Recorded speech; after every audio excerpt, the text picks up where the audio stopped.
Es largo, ¿no? Son 40 minutos, pero bueno, es Más. una clase, es terrible. Sí, yo lo tengo que rever porque a la parte del gráfico, la parte de la curva de funcionamiento no me quedó muy clara. Sí, es la del video cortito, es ese, sí, yo tampoco. ¿Cuál? ¿Cuál?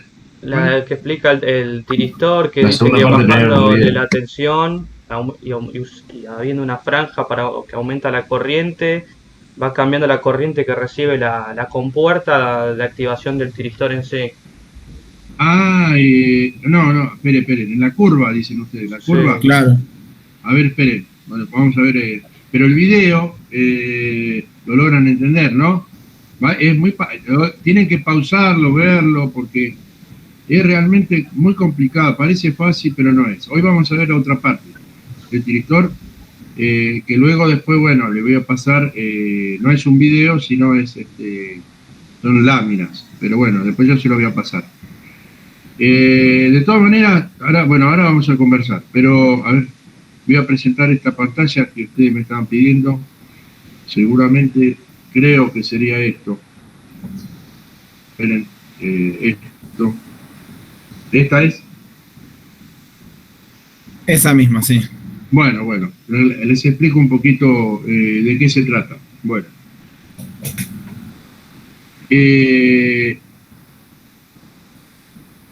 Estas son las siglas de SCR, rectificador controlado de silicio, como dice ahí, que es más conocido como el tiristor. Son todos tiristores. Este es uno, puede haber varios tiristores.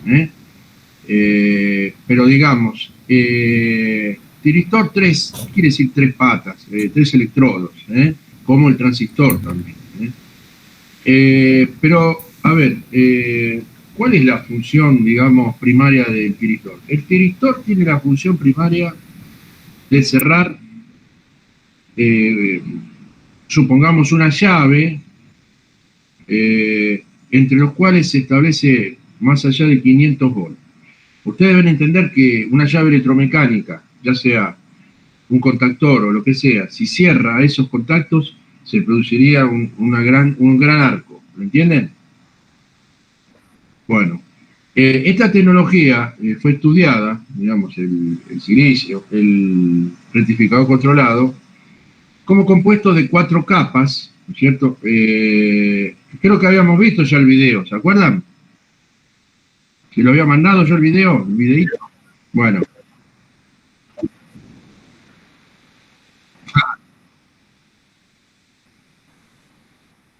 Está bien. Lo que acá se aprecia es lo siguiente. A ver, vamos a ver cómo trabaja. El diodo trabaja entre ánodo, es un diodo, digamos, controlado. Es decir, que el diodo comúnmente no se controla, pero podría haber un control de cierre del diodo para ocasionar alrededor, en vez de 0,7 volt, de alrededor de 1 volt.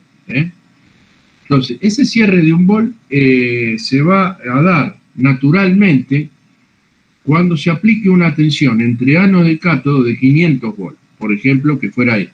¿Lo ven? Este punto que estoy señalando acá. Una vez que nosotros tenemos este valor de tensión, lo que va a suceder naturalmente, va a ocurrir una transición de resistencia negativa. ¿Qué significa? Resistencia negativa significa que siempre la ley de Ohm dice que cuando aumenta la corriente, aumenta la tensión o viceversa. Pero en este caso es al revés. ¿Me entienden? Baja la tensión y aumenta la corriente. ¿Lo ven? Entonces, el hecho está en que a esa tensión comienza a conducir el rectificador o el gran diodo, ese gran diodo, comienza a conducir con una corriente IH llamada de mantenimiento. Esa corriente se da justamente al cierre de ese contacto que está abierto, que tiene 500 volts, por ejemplo, por fabricación, por supuesto, no es por cualquier cosa que cierra. Es decir, el diodo está preparado, el tiristor está preparado para cerrar a ese valor. Pero en ese valor se establece una corriente de mantenimiento que va a ir naturalmente, vuelvo a decirlo porque esto es clave, empieza a aumentar la corriente. A partir de esa tensión comienza a aumentar. Esa corriente comienza a aumentar haciendo una transición que se llama región de resistencia negativa hasta establecerse en voltaje entre ánodo y cátodo de 1 volt, donde ahí se mantiene fijo y es la corriente conocida como corriente de enganche. ¿Entendieron?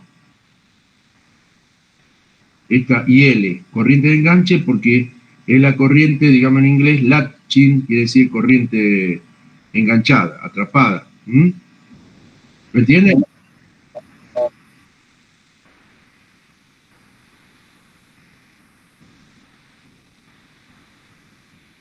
Claro, exacto. Esta corriente empieza a generarse y va aumentando. Entonces, ¿qué pasa? Esto se produce naturalmente, vuelvo a decir, cuando cerramos un cierto voltaje enorme y nosotros le damos ese valor, a ver si se entiende, no es que cierra por cerrar. Si nosotros tenemos entre ánodo y cátodo este valor aproximado, este valor de tensión, que está bloqueado, bloqueo abierto, pero ya una tensión mayor hace que cierre y que empiece a conducir a partir de una corriente llamada de mantenimiento, y luego va a ir aumentando esa corriente, porque ve que aumenta la corriente, pero el voltaje es reduciéndolo. Es algo raro porque no es algo óhmico, o sea, no es como lo que se conoce como la ley de Ohm, no cumple la ley de Ohm, lo acabo de decir recién. Y se establece en 1 volt para dar entonces el inicio de una corriente llamada de enganche, más allá del cual va a empezar a conducir cualquier tipo de corriente que se dé en ese momento por la carga. A ver si lo entendieron. ¿Me entienden eso? Sí. ¿Qué ocurre, profe, cuando se pulsa o cuando apenas tiene nada? Es decir, que es como si fuera un diodo. A ver si se acuerdan usted que el diodo tenía 0,7. Si yo quiero que conduzca, ¿cuánto tengo que darle? Más de 0,7. Más de 0,7. Y esto es lo mismo. Si el fabricante dice que tiene un cierre, ¿no es cierto?, de tensión de 500 volts, ¿cuánto hay que darle al tiristor? Más de 500. Más, o sea, más de 500, ¿no es cierto? Ya con 500 que le des, cierra. Pero el problema es, mira, no necesito llevarlo a 500. ¿Por qué? Porque esto cerrará a 500, pero no lo puedo cerrar antes. Ahí viene el tema. Entonces, para que cierre antes, uno que tenía 500, lo que podemos hacer es fabricar un control, de hecho, sirve para eso, de ese cierre, de ese gran diodo, digamos así, pero que ahora lo vamos a controlar con una tercera pata, que digamos que es de entrada, llamada compuerta, o gate, en inglés, o gatillo, también se llama gatillo. ¿Por qué? Porque en realidad esa corriente que entre por ese gatillo, lejos va a estar de que empiece a conducir, ¿entienden?, en la parte de resistencia negativa a 500 volts, va a conducir antes. Es decir, en la medida de que yo le ingrese corriente, ¿ven cómo está acá? En la medida que yo le ingrese corriente, la transición se producirá a un cierre entre las tensiones que estén, preparadas para cerrar entre ánodo y cátodo. Y eso es básicamente lo que hace entonces entrar una corriente por gate. Entonces cierra y directamente alcanza la resistencia negativa, se engancha en la salida con una corriente y ahí está. Pero siempre hay una corriente mínima que no debe bajar. Si esta corriente del tiristor se interrumpe por alguna razón, vamos a suponer, y ocurre que entra en una zona menor a esta corriente, lo que va a pasar es que se va a bloquear directamente. O sea, va a la zona de bloqueo. ¿Lo entendieron? O sea, no necesariamente tiene que llegar a los 500 para que cierres. Claro, exactamente. Va a ir cerrando antes. Va a cerrar Claro, a medida que aumenta, por ejemplo, el nivel de corriente, irá cerrando con menos voltaje. Y eso depende de nuestra carga que le queramos cerrar, Aunque esté con 500 volts, yo lo puedo cerrar a mucho menos. ¿Entienden? Entonces, sí, sí. Hay un tema también. A ver, bueno, esta... no, porque esto es directamente, no depende del tiempo. Vos fíjate que estos son, si bien tarda un poco de tiempo, pero no, o sea, es más rápido si vos le ingresás corriente, ¿no es cierto? Vos le ingresás corriente, es mucho más rápido alcanzás la conducción, ¿no? Se ve acá.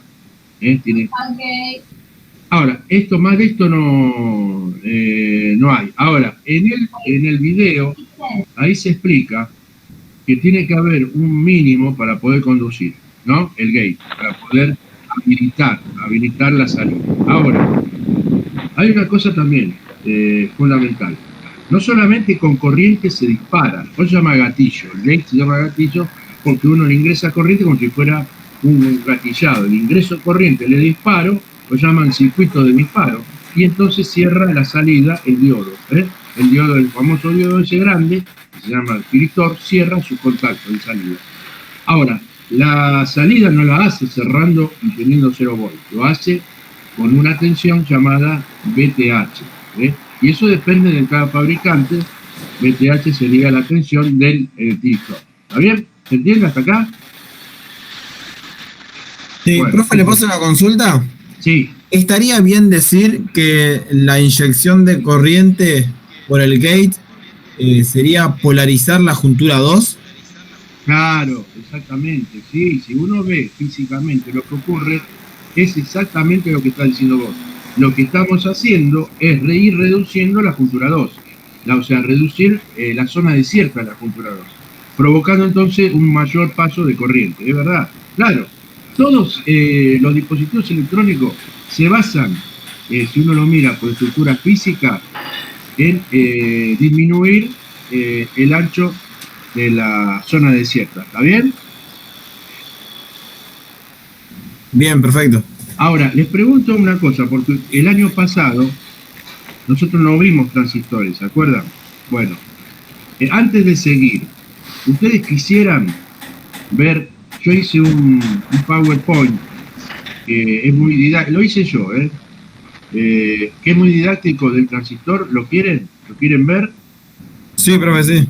¿Cómo funciona con las estructuras físicas? Además tengo una historia, si quieren, ahora la segunda parte, ¿quieren que les cuente la historia del transistor también? Ustedes me dicen, ¿eh? Bueno. ¿Les interesa? Pues si no, no. Sí. Está bien, no hay problema. Bueno, entonces vamos a hacer eso. Esperen que lo busco, Esperen un cachito, que lo busco. Esperen un segundito. Está bien. ¿Saben por qué? Porque creo que es interesante que sepan dónde estamos parados hoy tecnológicamente. Alguna vez no hace falta que vayan a alguna conferencia. No digo que yo voy a ser un conferenciador de primera, pero muchas personas no saben algunas cosas, así que viene bien también que ustedes lo sepan de antemano como cadetes, lo que aportó la electrónica a toda la tecnología. Ahora les voy a contar entonces una pequeña historia. O no se las conté. ¿Se las conté ya? Díganme ustedes, ¿o no? Por ahí me confundo de curso, Bueno, esperen un segundo, esperen un segundo. Tenemos acá. A ver. Es este.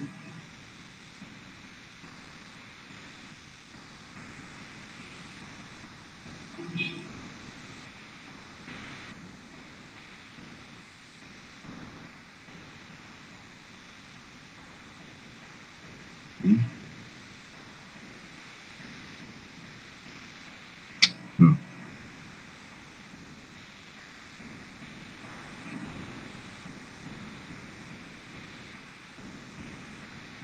Bueno, esperen, pero lo voy a compartir. A ver, ¿cuántos somos ya? Y seguimos siendo los mismos, ¿no? Faltan poquito, deben faltar 5 más o menos. Bueno, no importa. Presten atención porque van a saber algo piola, algo terrenal también, algo terrenal. No todo es no todo vino de la nada. Entonces, vamos a ver. Tenemos acá. Bueno, presten atención, les voy a contar entonces la historia y también les voy a contar, ¿lo ven todos? Sí. El transistor, la historia del transistor. Antes del transistor, las comunicaciones en el año más o menos 1860 y pico, estaba en manos de Graham Bell. Ustedes saben que Graham Bell fue el inventor del teléfono, ¿sí? ¿Se acuerdan? ¿Sabían ustedes? Por ejemplo, Edison es el que inventó la lámpara, Graham Bell, Bell con doble L, era el que inventó el teléfono. Sin embargo, en el año 2002, la Cámara de Representantes de Estados Unidos dictaminó directamente una sentencia porque tuvo un litigio, porque no fue Graham Bell el inventor del teléfono, tal como lo cuenta la historia, sino es un italiano llamado Maucci. Pero esto fue en el año 2002, recién, las patentes y todo fueron adjudicadas a sus herederos. ¿Entienden lo que digo, no? Sí, sí. Bueno, les cuento un poquito la historia de esto. La empresa AT&T, que era una empresa norteamericana, tenía que comunicarse y la forma el nacimiento de la comunicación, la telegrafía y todas esas cosas hicieron que tuvieran un problema como el que tenía Edison también. ¿Cuál es? La energía de continua tiene un problema de que cuando los cables son excesivamente largos, por ejemplo, y la carga está muy atrás, digamos, muy largo, los kilómetros.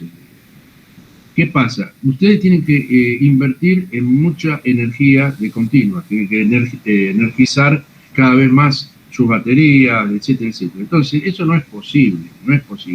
El problema que tuvo Edison en iluminar París fue cuando quiso iluminar otras partes. Tenía un gran problema porque debía invertir mucho dinero en la compra de baterías, con lo cual no lo pudo hacer, hasta que aparece un conocido hoy de todos, que es Tesla, y es el que, originó la señal alterna, como aquella señal eléctrica que puede viajar sin ningún problema, y puede ser amplificada, y puede ser transformada, reducida, aumentada, como quiera.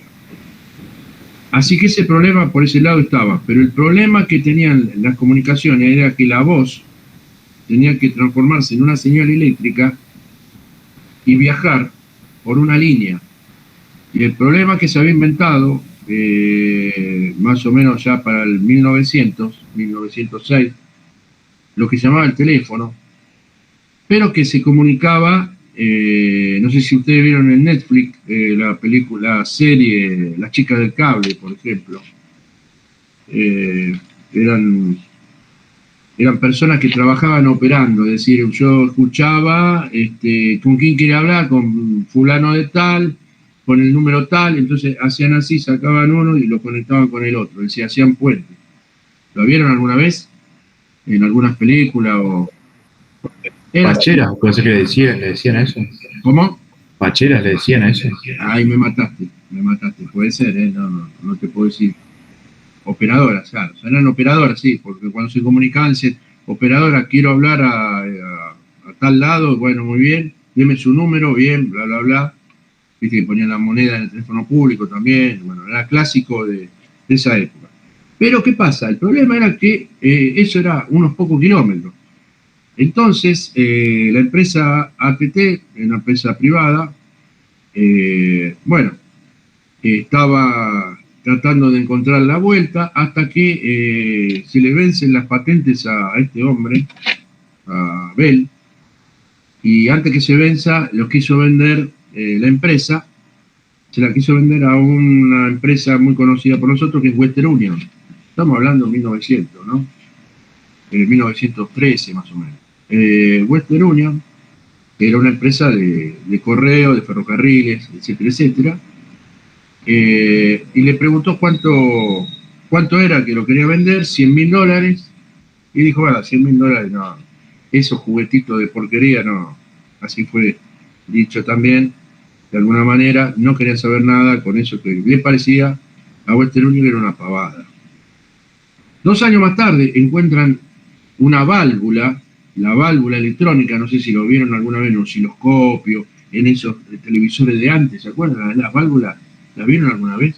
No, Sí, la sí. verdad que no. Nunca vieron una válvula, eran como una especie de tubo de vidrio que tenía unos pines, que eran los antecesores del diodo, porque tenían 2 patas, triodo, porque tenían 3, tetrodo, pentodo, porque tenían 5 patas, que cumplían las funciones muy similares a lo que hoy conocimos como transistores, tiristores. Bueno, lo que pasa es que ocupaban un volumen así. ¿Y qué pasaba? Bueno, en ese entonces, bueno, inventan la válvula y la válvula amplificaba. ¿Qué quiere decir que amplificaba? Cuando venía una corriente débil, ¿por qué venía débil? Venía débil porque venía de kilómetros a kilómetros. Entonces, cuando venía una corriente débil, ¿qué pasaba?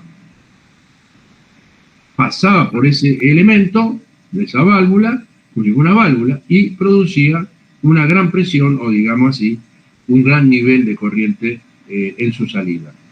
A eso se lo llamó el amplificador valvular, pero producía calor. Esa válvula producía calor y justamente con el medio del calor producía ese aumento de corriente.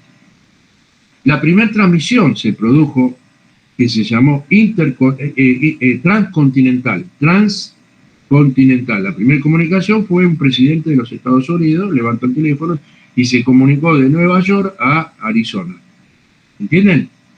O sea, todo, digamos, se comunicó del Océano Atlántico al Océano Pacífico en los Estados Unidos. Lógicamente, Western Union tuvo intención de comprarla, pero ya valía más de $20 millones la empresa. ¿Entendieron, no? Y tampoco se le iban a vender, dije. Muy rápidamente el Estado lo absorbe y lo compran. Entonces, compran la empresa, el Estado también participa en la ganancia, o sea, se hace como una sociedad mixta. Y bueno, la empresa de telecomunicaciones comenzaba entonces una nueva era. Pero lo que pasaba era que necesitaban, como toda empresa, digamos, o universidad del mundo, la Universidad, por ejemplo, de Buenos Aires, tiene entre las virtudes que tiene investigación, ¿entienden? ¿Escucharon ustedes el ranking que tiene, por ejemplo, la Universidad de Buenos Aires? Es la 69 mejor del mundo y es la primera en Latinoamérica. Lógicamente tiene que tener una universidad, tiene que tener algo que no tiene lo demás, que es experiencia, inventos, participación en investigaciones. Bueno, esta empresa, siendo estatal también, originó un gran laboratorio para hacer unos estudios que quieran estudiar los materiales. Y acá hago un paréntesis. Ustedes, chicos, tienen que saber, y chicas, tienen que saber que el gran avance de toda la tecnología se basó en el estudio de los materiales. El tratamiento con calor, sin calor, la presión del elemento, el pasaje de corriente, etcétera, etcétera. Son todos experimentos que, en definitiva, hicieron que la tecnología pueda llegar a avanzar. Eso es muy, fue como un hito todo ese tema de estudiar en los laboratorios los materiales. Puede ser para fuerza, son todos ensayos, se llaman laboratorios de ensayos industriales, ensayos de laboratorio, etcétera, etcétera, para estudios. Bueno, ese laboratorio, el director del laboratorio, contrata a un hombre, un muchacho joven, que es que lo le estoy señalando acá, que se llama Bill Shockley. Hago un paréntesis. Ustedes saben que Bill es un sobrenombre, William se llama, a todos los William le dicen Bill, algunos le dicen Hill, con H.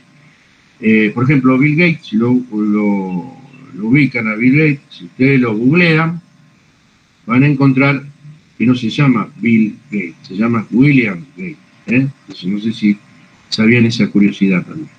Bueno, la cosa que este Bill Shockley le encargan un estudio, a ver si con el estudio de algún material, en este caso semiconductores, por ejemplo, que ya lo conocemos, se podía hacer algo, porque ¿saben cuál era el problema de las válvulas, además de su tamaño? Que si nosotros queríamos hacer, vamos a suponer, una computadora, ponele, ¿sabe cuál fue la primera computadora? Se llamaba Univac. ¿Sabe cuántas válvulas tenían? Muchachos y muchachas. 18.000 válvulas. Ocupaban casi media manzana la máquina. ¿Sabe cuánto pesaba? 30 toneladas. ¿Qué tal? Y hacía operaciones que hoy son ridículas, 100.000 operaciones por segundo, cuando hoy el procesamiento está en millones de operaciones por segundo. Entonces, ustedes vean que cómo fue avanzando todo, además la escala de integración de todos estos semiconductores. Ustedes lo ven ahí, el transistor, pero en realidad se empezó a hacer en escala, quiere decir que se fue achicando en la microelectrónica y se fue integrando, y ahí salen los circuitos integrados electrónicos. Y luego, lógicamente, hay baja escala, hasta 50, por ejemplo, transistores, en un chip, en una moneda, y mediana escala, vamos a suponer hasta 500, hasta 1000, y hasta 10.000, podemos hacer en alta escala de integración. Y así nacieron entonces todo lo que era la electrónica. En ese momento, año 1945 más o menos, se le encarga a Bill Shockley que forme un equipo y entonces el tipo dijo, sí, cómo no. Pero tenía un problema este hombre. Este hombre era joven, era muy inteligente, había trabajado con diodos, con todo eso, sabía de esto, pero se le había ocurrido una idea brillante de querer aumentar la corriente, pero sin utilizar válvulas. ¿Se entiende lo que digo? Bueno, ¿cuál fue el problema de él? Porque él lo escribió en un pizarrón, hizo todo un estudio. Bueno, contrató a dos personas que ven al lado. Uno era John Bardeen, que es este que ven acá, era un físico completamente teórico, y este hombre que se llamaba Walter Brattain, que era eminentemente práctico, o sea, no era teoría, era como si fuera una persona de laboratorio, de taller, vamos a suponer, y este hombre era un físico notable. No se olviden que después de Einstein pareció que se acabaron los conocimientos y los descubrimientos físicos, nada que ver, cada vez aparecieron más. El tema era que empezaron a hacer objeto de estudio de reservas de lo que podían hacer con eso, ¿entienden, no? De reserva, es decir, porque todo eso pasó a ser secreto de Estado, todas las cosas que se iban realizando. Sin embargo,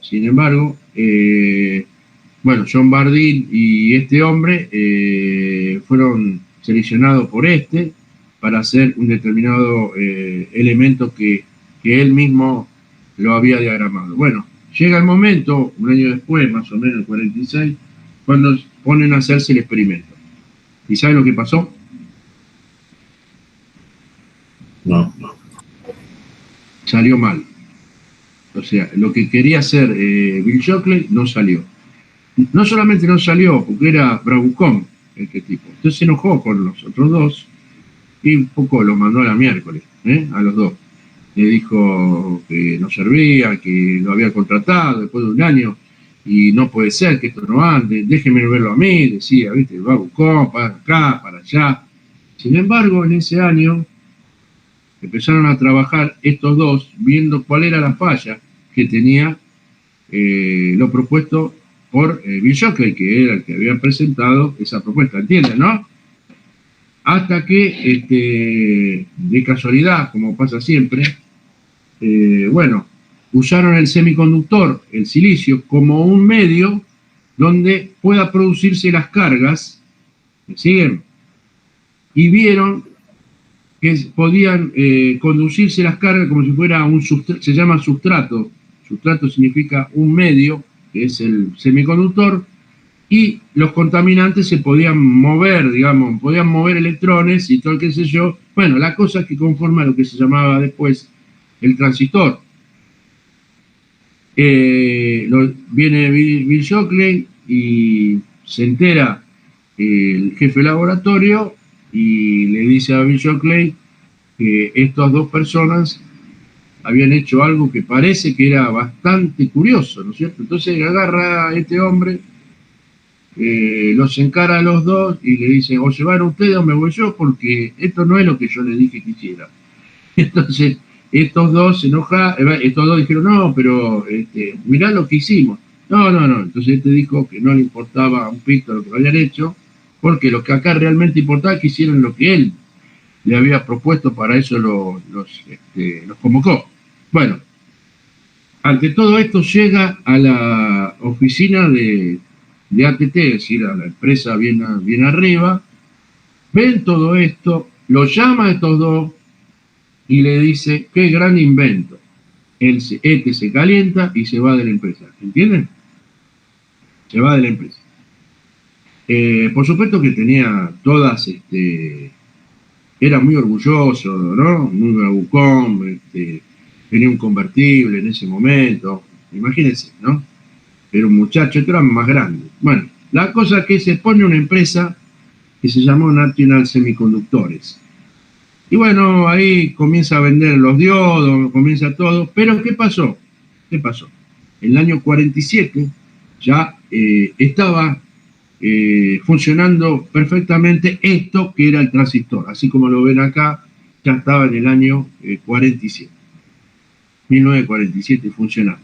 Entonces, ¿qué pasa? Que se calentó, bueno, bla, no se hablaron más, hasta que en el año 1956, ¿cuántos años más? Del 47 al 56, 9 años más. Reciben todos los tres una carta de Suecia. Por supuesto, porque el premio Nobel es de Suecia. Entonces los convocan a una ceremonia. Van los tres, se juntan los tres en una mesa, comen los tres, después se liman asperezas, ¿cierto? Pero aún no podía, con su genio, y ustedes van a ver que Shockley, en la foto que después la prensa norteamericana, en favor de difundir esta noticia realmente importantísima, lo que hace es llevarlo al laboratorio donde fue ideado, donde estaban los tres, y al que no saben quién se sentó primero, se sentó primero y los otros dos lo podrían ver en la foto, si quieren lo googlean y van a ver en la foto, y estos dos pasan a sentarse parados atrás de que estaba sentado como que era el artífice de todo. ¿Entienden lo que digo? ¿Se entiende? Bueno, el tema es que, bueno, el patentamiento le correspondió entonces a los tres, por supuesto, en manos de la empresa, ¿no? De ATT. Bueno, más tarde siguió trabajando, vendió los transistores que habían hecho estos dos, qué sé yo, qué sé cuánto, convocó 8 personas en su empresa y 3 de ellas se separan nuevamente. Pero ahora los que se separan son los otros, 3. Esos 3 que se separaron fundaron lo que hoy conocemos como el Emporio, o el Imperio, bueno, el Imperio de Intel. ¿Saben lo que es Intel? Sí. Intel es el monstruo más grande hoy en el mundo. Esos 3, y bueno, imagínense, lo que tenía, sin embargo, este hombre era un perfil de seleccionador muy bueno, porque no seleccionaba a cualquiera, sabía seleccionar. Pero bueno, esa es un poco la historia. Para terminar, los 3 ya están muertos, ¿no es cierto? Pero John Bardeen, y sin embargo, fíjense lo que le voy a decir, es el único físico que recibió 2 veces el premio Nobel. En 1972, recibe el premio Nobel por uno de los inventos que en ese momento era realmente muy importante, que es el superconductor. Descubrió no el semiconductor, sino el super. Para que tengan una idea de lo que es un superconductor, así nomás, se los digo así nomás porque es muy complejo, son materiales que se enfrían a 200 grados bajo cero. ¿Vieron cuando ustedes abren el freezer que sale humo? ¿Vieron que ustedes abren el freezer y sale ese humo así? Bueno, lo mismo, el material sale humo porque está a 200 grados bajo cero y se lo pone en la temperatura ambiente, vamos a ponerlo. ¿Qué particularidad tenía? Si yo tengo un polo, por ejemplo, norte, abajo, en un piso, un polo norte, vamos a ponerle, si tengo un polo norte y el material se apoya sobre el polo norte, el material el superconductor, con el humo, con todo, cuando pasa corriente eléctrica por el material, escuchen esto, se transforma en un magneto del mismo polo donde está sujetado. Es decir, se transforma en polo norte también. ¿Qué pasa si hay un polo norte que está fijo y otro que se mueve? ¿Qué va a pasar con el que se mueve? ¿Se va a atraer o se va a repeler? Porque los dos son norte. Ya. Y bueno, y esto, ¿qué hace esto? Puede el material montarse arriba un tren. ¿Me siguen lo que digo? Un tren, con todas las personas juntas. A esto se lo llama levitación magnética. Bueno, sin duda, para terminar, este tipo fue un grande físico, tanto como los demás. Pero ustedes vean que cómo estudiando los materiales que todavía se siguen estudiando con nanotecnología ahora. ¿Ya? Nanotecnología, si ustedes no lo saben, los materiales nanotecnológicos son aquellos materiales en donde sus átomos pueden ser modificados para tener propiedades intensivas distintas de las que tienen. Por ejemplo, no sé, si el hierro es rojo cuando se funde, ahora es verde. Y no solamente el color, se puede la granulometría, se puede la dureza, etcétera, etcétera. Una prueba de lo que digo, por ejemplo, la raqueta de Roger Federer. La raqueta de Roger Federer está tasada en miles de dólares, ¿no? Que es de grafeno. Es un material liviano dentro de todo, pero que es tan rígido y duro, tan duro como el acero. ¿Sabían esto? No. Bueno, es bueno que lo sepan. Yo tenía para ir a la escuela, una vez lo propuse y no me dio un bolillo. La verdad que yo lo propuse traer el presidente de la Fundación Nanotecnológica Argentina para que les contara un poco, porque también hay pinturas nanotecnológicas que son interesantes, porque había que estudiar, digamos, que si uno pinta los cascos de los barcos, la adhesión del agua, ¿qué pasaría? Porque fíjense que esas pinturas nanotecnológicas a veces son hidrófugas. ¿Qué saben lo que significa? Expulsan el agua. Por ejemplo, yo tengo un mantel, le echo una jarra de agua y el agua se va a caer. Se va a caer si tiene una inclinación la mesa o lo que sea. Si no, se queda ahí, pero no absorbe el material. ¿Me entienden? Por ejemplo, yo puedo tener unas botas y pantalones nanotecnológicos, me meto en el barro, salgo y que estoy limpio. Es increíble, pero eso existe. Como también existen las micropartículas de plata, que se utilizan de forma nanotecnológica, para combatir las bacterias. Por ejemplo, los desodorantes de Rexona Men tienen micropartículas de plata, y eso hace que al combatir la bacteria no produzcan olores. Le digo todo esto como información. Volvamos entonces, alguna cosita, alguien quiere hacer un comentario, lo puede hacer. No solamente el profesor, puede hacerlo ustedes.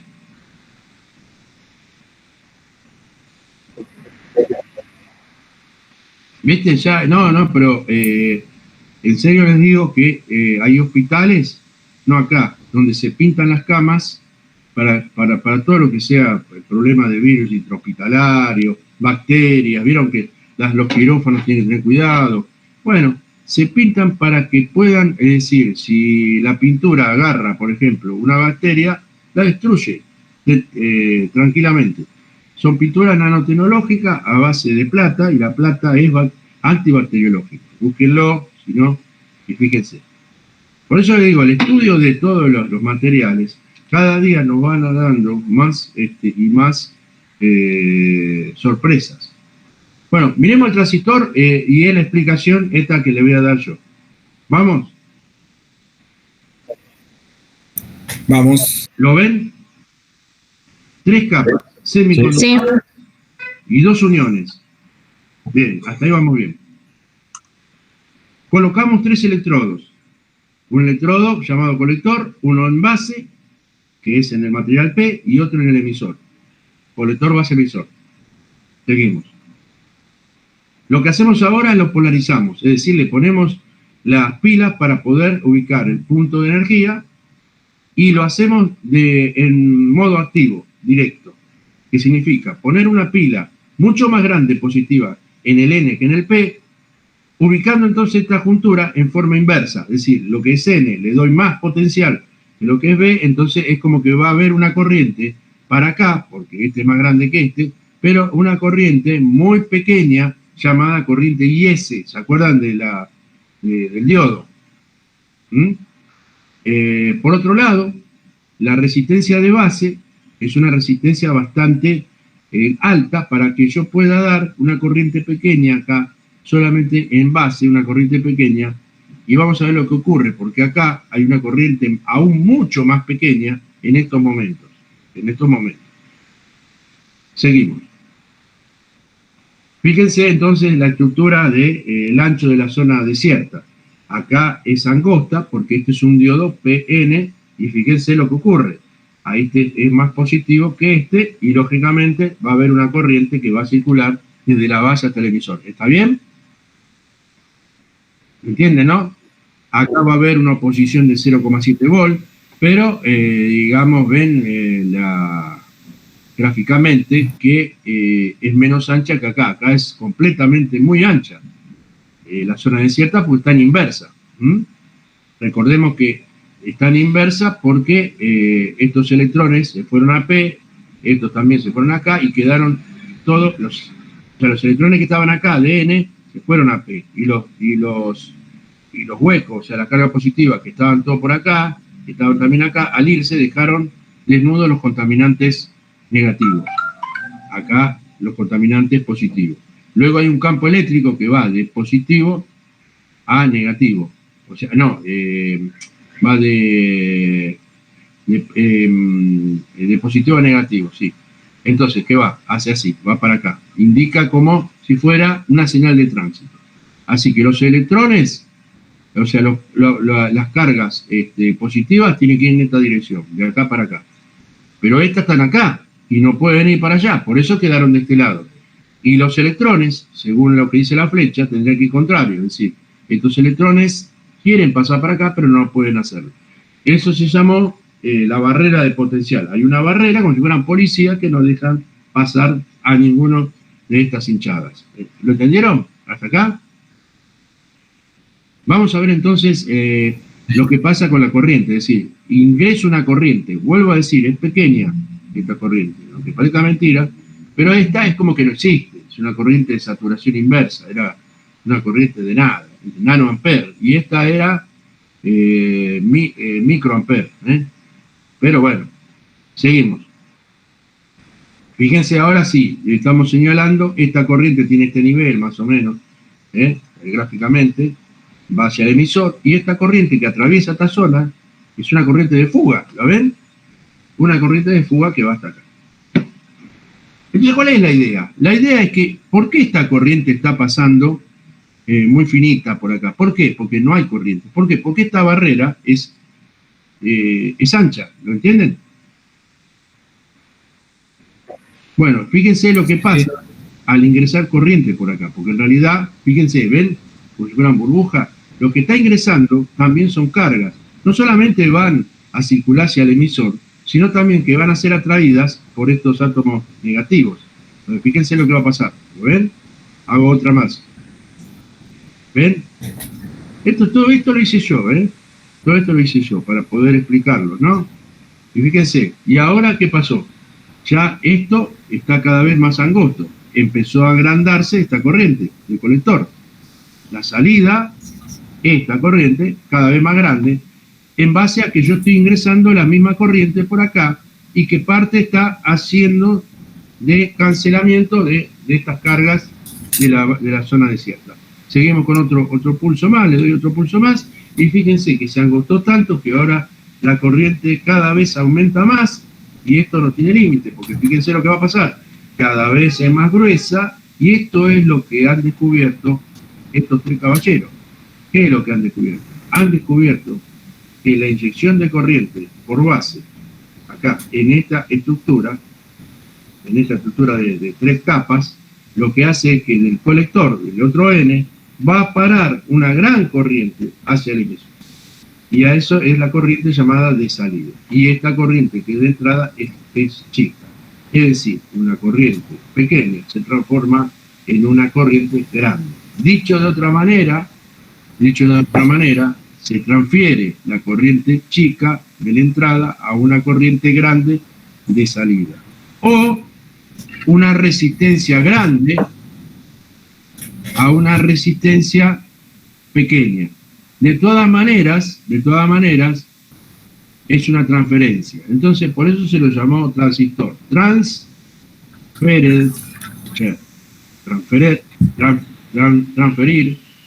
resistor. Entonces, transistor. Por eso se llamó transistor. Ese nombre lo puso directamente Bardeen, creo que era, que le puso el nombre, y lo decimos así, y listo, se terminó. Transistor. En realidad es un triodo, lo que antes con la válvula de 3 patas hacía eso. Bueno, ¿le gustó la explicación? Sí, sí. Profe, ¿puedes explicar la última parte? Sí. A ver.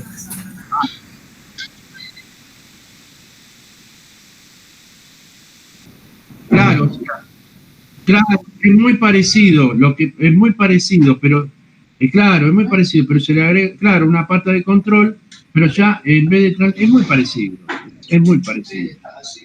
Pero fíjate, a ver, espera, vos decime, ¿a dónde? Es esa parte. Bueno, esta parte es que vos estás inyectando cargas positivas. No solamente van a ir a parar chupadas, por decir así, empujadas, digamos, hacia el emisor para atravesar esta, sino que también estas cargas se van, es como cuando entra gente, por ejemplo, tienen que ir a esta puerta, van entrando, pero ¿qué pasa? A la vez que entran, estos los atraen, porque no te olvides que estas son cargas fijas que están ahí, que son negativas, y entonces a las positivas las atrae, y al atraerla van reduciendo esta zona, el campo eléctrico. ¿Ves? Que cada vez menos, Y a medida que esto digamos, se va angostando, aparece la corriente cada vez mayor. Eso se llama controlar el ancho de la zona desierta a través de la corriente de base. El ancho de la zona desierta que está en inversa. Lo controlo, lo achico y pasa más corriente. ¿Qué tal? Hasta ahí está bien. Es un gran invento. Fue un gran hito el transistor. ¿Alguna cosita más? ¿Alguno de acá? ¿Listo? ¿Quiere que lo pase rápidamente? A ver. ¿Pasarlo o repasarlo? No, lo paso rápidamente para que vean cómo hace entonces. Esperá. Bueno, acá voy tocando, entonces acá esto ocurre solamente por conectarlo. Y ahora veamos que esta sería una foto, porque no te espera, la corriente va a circular, no está esperando. Es una foto instantánea de que ya se está alargando la corriente. Entonces comienza a circular la corriente, ¿ven? Ahí está. Y ahí termina, digamos, termina la circulación de corriente aumentándola, amplificándola, amplifica la corriente. La relación entre la corriente de colector y la de base es lo que llamamos el beta del transistor. Bueno, les muestro, solamente no vamos a explicar, ¿sí? No vamos a explicar, porque va a llevar un tiempito. A ver, esto no. A ver, somos 11, somos pocos, faltaría agregar algo más. Tengo para mostrarles, entonces, el tiristor, una explicación. El tiristor en alterna. El tiristor en alterna. Tiene un control llamado un control de nivel y un control por fase. O sea, un control por tensión y un control por fase. Quiero que vean que ambos lo que va a hacer es, en la onda de alterna, está aplicada tanto al gate, para disparar, como para la carga. El tema es que yo necesito en el gate reducirla. Entonces se hacen divisores resistivos, se reduce, y yo tengo que controlar el disparo, el mínimo, tengo que controlar eso. Ahora, controlando tanto por el mínimo o controlando el ángulo de disparo, que después ya vamos a ver, el ángulo de disparo hace que, si ustedes conducen, esto es así, corriente, 360, quiere decir toda la onda, es una cosa, tienen corrientes medias. Pero si conducen menos corriente, ¿me explico? O sea, conducen menos tiempo, menos ángulo, la corriente media se va a ir reduciendo, ¿lo entienden? ¿Para qué sirve reducir corriente? Porque usted dice, bueno, la onda, por ejemplo, puede funcionar una onda en un motor. Bien, bárbaro. ¿Y qué pasa si en vez de toda la onda hay una parte que está cortada de la onda? ¿Qué es lo que pasa? En realidad, lo que estamos haciendo es controlar esa corriente a través del gate para que nos dé una corriente media menor de la que antes era cuando conducía los 360 grados. Ahora va a conducir a lo mejor 20 grados menos. Entonces, un poco menos es. ¿Y para qué me sirve a mí cambiar, por ejemplo, la corriente media? Para poder controlar la velocidad de un motor. Para poder hacer un paso a paso. Para poder rectificar como diodos, que son los diristores, pero controlarlo el diodo. ¿Se entiende? Yo puedo controlar la rectificación ahora, porque tengo la pata gate. Sigue siendo un diodo, pero ahora con la pata gate puedo controlar el ángulo. Entonces, si controlo el ángulo, controlo la corriente media que pueda tener en la salida de la rectificación. ¿Lo ven? Entonces ya deja de tener solamente una rectificación de diodos comunes. Ahora tenemos una rectificación de diodos controlada. Bueno, eso es aplicar la alterna al tiristor. Luego, más avanzado, vamos a hacer con el triac. ¿Saben lo que es el triac? Bueno, no. Triac es, tri es 3. AC, AC es a la de corriente alterna. Entonces se forma triac. ¿Qué significa? Significa que yo voy a tener un tiristor que apunta hacia allá, como si fuera un diodo controlado que apunta hacia allá. Y luego, como es alterna, voy a tener otro diodo para el otro lado. Antiparalelo, ¿lo entienden? Y yo tengo dos controles, pero lo voy a hacer uno solo. Hay que unificar el gatillado para ambos. Entonces lo que voy a hacer es controlar la alterna a través de la pata gate. Es igual que el tiristor, pero ahora lo voy a hacer no en un ciclo, sino lo voy a hacer en los dos ciclos. Positivo, semiciclo positivo y negativo. Ya lo vamos a ver. Bueno, les muestro solamente las páginas, porque si no lo explico no lo van a entender. Y ya terminamos la clase, ¿sí? Esperen un segundito, ahí está. Les muestro solamente las páginas. ¿Lo llegan a ver? Ven, fíjense, esta señal está aplicada a través de un divisor resistivo en el gate. Y además, esta señal está aplicada en la carga. En la carga supuestamente resistiva, porque también puede pasar de que la carga sea inductiva y ya cambia la cosa. Entonces, la carga es resistiva a través de esto. Para que pueda circular esto acá, el diodo debe conducir, o sea, el tiristor debe conducir. Así que después vamos a estudiar cuáles son las condiciones de esta tensión sacada de esta, para que esto pueda cerrarse y entonces haber una corriente y por supuesto generar entonces la potencia o el funcionamiento de nuestra carga. Lo voy pasando solamente a modo de presentación, después vamos a ver todo. Esto es así, acá hay un control de tensión por gate, acá, bueno, es todas las explicaciones que hay, vamos a ver que tiene un mínimo, y bueno, todo esto, el ángulo de disparo, todas estas cosas, ¿ven? Esto es lo que yo le decía, ¿ven que conduce menos? Antes conducía todo, ahora conduce menos, o sea, todo esto va reduciendo la corriente en la carga, bla, bla, bla. Después hay un control por fase, que significa que va a haber un tiempo en donde esto va a activarse el gatillado, ya deja de ser instantáneo, y hay un tiempo controlado, entonces el tiempo, al controlar ese tiempo, controlo también el ángulo donde va a tocar esto, y entonces controlo la intensidad media, etcétera, etcétera, etcétera. Bueno, a ver, yo les pediría un detalle nada más. No estamos muy lejos de terminar la materia con estos temas que son fundamentales. No estamos muy lejos, ¿está bien? Porque si no, tendríamos que tener 50.000 clases más para poder entender todo. Pero me gustaría que ese video que vieron lo vuelvan a ver, lo paren, anoten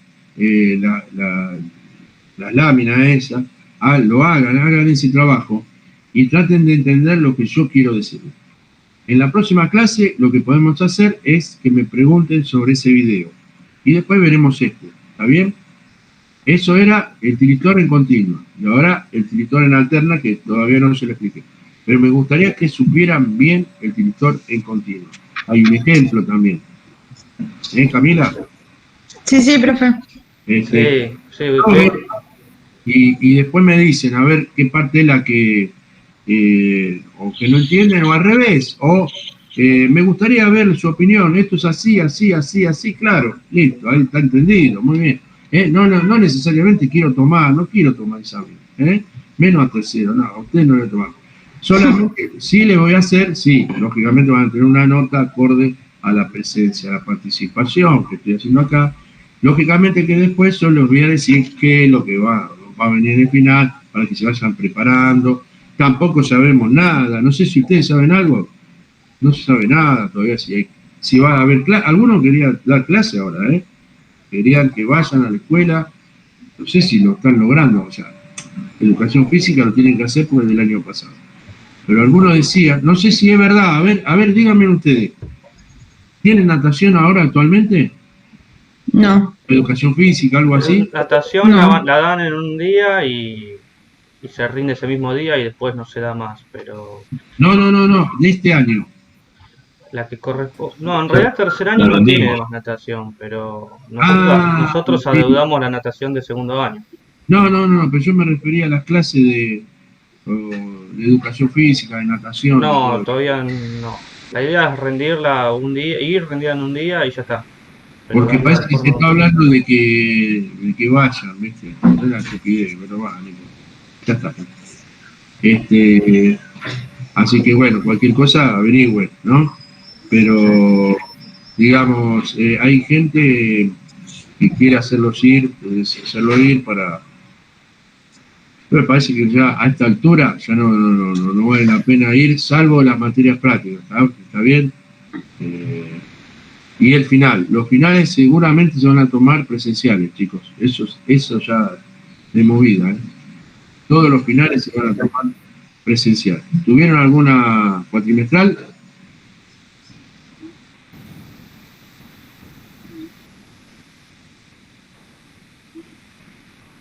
Bueno, ok. ustedes me van a decir, guíen la clase, a ver cómo quieren. ¿Ustedes quieren que yo les mande esas láminas también y la van leyendo? ¿O prefieren que la próxima nos juntemos para ver lo del video primero? Y luego, entonces sí, en la otra clase lo podemos ver.